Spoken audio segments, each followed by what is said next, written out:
মাননীয় নোমান ভাই, আমার সহযাত্রী পথযাত্রী ভাইয়েরা, ভাই বোনেরা, আসসালামু আলাইকুম। তো আমাকে বলা হয়েছে এই কয়েকদিনের অভিজ্ঞতার আলোকে পরামর্শমূলক কিছু কথা বলার জন্য। আমি মনে করেছিলাম যে দিনই আলোচনা হবে, তারপরে হয়তো সামান্য কিছু কথা বলবো। আমার কিছু বলার নাই। তো পরামর্শমূলক বলতে গেলে প্রথমেই বলতে হয় যে আমরা এখানে আসছি তো আল্লাহর সন্তুষ্টির জন্য। হজ করা ফরজ এবং ওমরা করা সুন্নত। আমাদের ওমরা হয়ে গেছে এবং আমরা হজের প্রস্তুতি নিচ্ছি। তো আমরা যাতে সুস্থ থেকে আমাদের যে ফরজ ইবাদত সেটা করতে পারি, সেজন্য আমাদেরকে প্রস্তুত থাকতে হবে।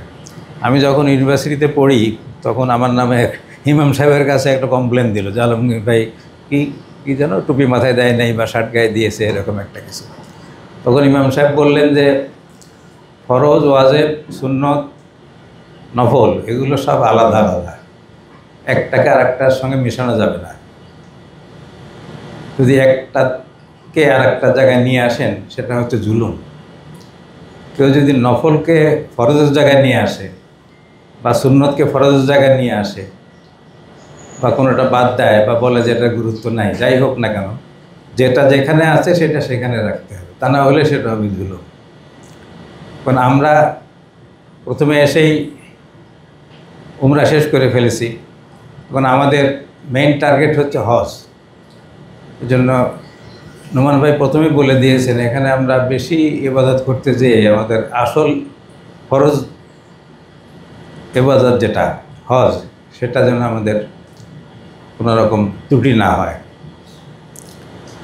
তো এখানে পরামর্শ যেটা সেটা হচ্ছে আমাদের নিজের শরীরের দিক খেয়াল রাখা, আমাদের সঙ্গী সাথী যারা আছে তাদের শরীর স্বাস্থ্যের দিক খেয়াল রাখা, বিশেষ করে যারা মহিলা আছেন আমাদের দিকে তাদের দিকে খেয়াল রাখা।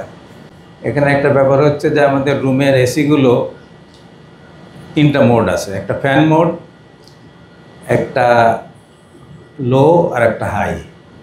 লো দিলে ওটা 15-16 হয়, ঢাকায় যেটা আমরা 25 নর্মাল 25-26 চালাই আর কি। সেখানে যদি 15-16 চলে তো সেখানে যে কম্বল ওরা দিয়েছে তাতে কুলায় না, তাতেও ঠান্ডা লাগে। এই জন্য আমাদের খেয়াল রাখতে হবে, বিশেষ করে যারা এক রুমে কয়েকজন আছেন, মাঝে মাঝে এসি চালানো, মাঝে মাঝে ফ্যান মোডে দেওয়া, মাঝে মাঝে বন্ধ করা। তা নাহলে যদি একভাবে একরকম রেখে দিই তা আমাদের অন্য সাথীদের কষ্ট হতে পারে। আমাদের একজনের হয়তো কষ্ট হচ্ছে না, আর একজনের কষ্ট হতে পারে। আর একটা হচ্ছে যে এখানে শুষ্ক আবহাওয়া, এখানে অনেকের ঠোঁট ফাটা, পা ফাটা এসব ব্যাপার আছে। ঠোঁট ফাটার জন্য আমরা এরকম একটা কিছু সঙ্গে রাখতে পারি, পকেটে রাখতে পারি বা ব্যাগে রাখতে পারি, যখন প্রয়োজন একটু ঠোঁটে লাগিয়ে দিলাম। রাত্রিরে শোয়ার সময় আমার প্রায় ঠোঁট শক্ত হয়ে যায়, তখন এটা লাগিয়ে দিই, বা মেরিল ভ্যাসলিনের ডিব্বা আছে ছোটো, ওইটা লাগিয়ে দিই, একটু পরে ঠিক হয়ে যায়। আর পা ফাটার জন্য ওটা তো সঙ্গে রাখা যায় না, ওটা গ্লিসারিন আছে বা যা আছে আপনারা জানেন, ওগুলো নোমান ভাই আগে বলে দিয়েছেন সবাইকে। এসব ব্যাপারে খেয়াল রাখা দরকার। খাওয়া দাওয়ার ব্যাপারে যারা ঝাল খাবেন না, সবাই তো আর একরকম খেতে পারেন না, তারা হয়তো আমি নিজে যেটা করছি, গোশটা তুলে নিচ্ছি। আর মুসুরি ডাল অনেকে খায় না, সেখানে হয়তো আমরা ডালটা বাদ দিয়ে দিলাম, শরীর সুস্থ থাকে। হয়তো মুসুরি ডাল খেলে অনেকের আমাশা হয়ে যায়, সেটা আমরা না খেলাম। আবার ঝাল খেলে অনেকের পেটের সমস্যা দেখা দেয়, আমরা গোশটা তুলে নিলাম। এটা ঝালের সমস্যা 2-1 দিন হয়েছে, বেশি হয় নাই। এসব ব্যাপারে আমাদের সবারই সতর্ক থাকা দরকার, যাতে আমরা সুস্থভাবে হজটা পালন করতে পারি। আর ওখানে জমজমের পানির ব্যাপারে ক্রস চিহ্ন দেওয়া আছে, বোতলে আনা যায় না। তারা আমাদের বাঙালি হাজিরা দেখছি ওখানে, ওরা মানা করে, তারপরেও জোর করে আনে। আমার মনে হয় যে আমরা ওখানে যতক্ষণ থাকি যত ইচ্ছা খেতে পারি, আইন ভঙ্গ করে নাই আমার মনে হয় ভালো, অন্যরা বলতে পারবেন।